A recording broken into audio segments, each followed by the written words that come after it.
President Mnangagwa took to the podium and he indicated the strides that Zimbabwe has taken so far in poverty eradication. In Zimbabwe, our national commitment is informed by the Constitution, which enshrines equality, social justice, and the right to development. These principles are operationalized through Vision 2030 and our National Development Blueprint. They are also reflected in our foreign policy of engagement and re-engagement, which is grounded in sovereign equality, peaceful cooperation, solidarity, and mutual respect among nations.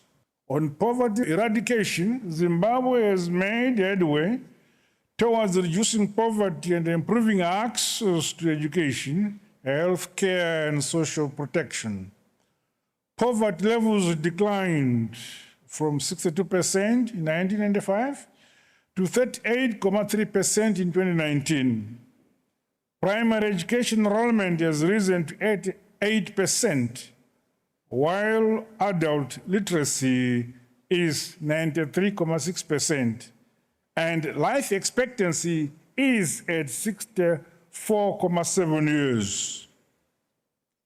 Flagship programs such as the Basic Education Assistance Module benefit over 1.5 million learners annually, including children with disabilities. The Health Assistance Fund ensures access to health care for vulnerable citizens.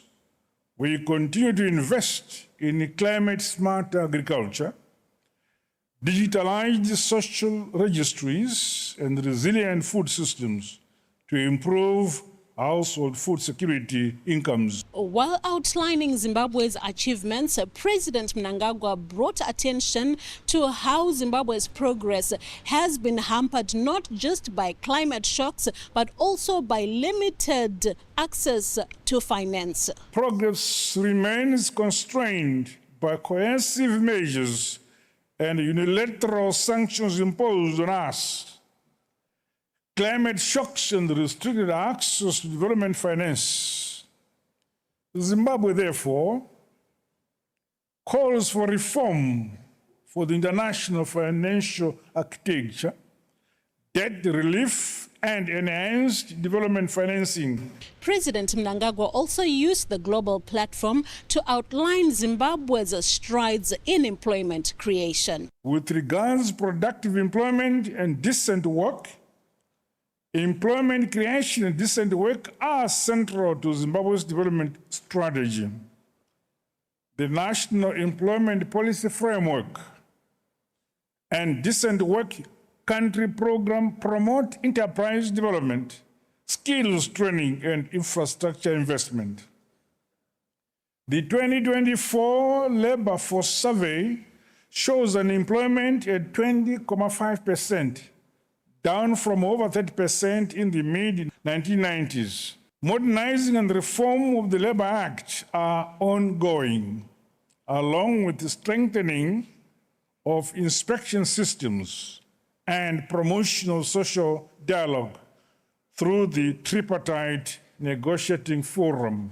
The United Nations Secretary General Antonio Guterres was also there at the official opening, and he said though there have been achievements in terms of improving livelihoods since the first summit in 1995, there is still much more that can be done towards eradicating poverty. It is unconscionable that nearly 700 million people still live in extreme poverty, with the richest 1% own nearly half of global wealth. It is unacceptable that millions go hungry every day or die each year from preventable disease, trends made far worse by relentless global aid cuts.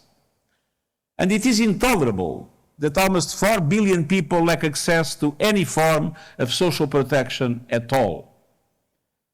Fighting poverty requires targeted, country-led investments and strategies in all the systems that people need. After the official opening, there were quite a number of plenary sessions that were held, and President Mnangagwa attended one of the roundtable meetings where he spoke about what Zimbabwe is doing for social inclusion.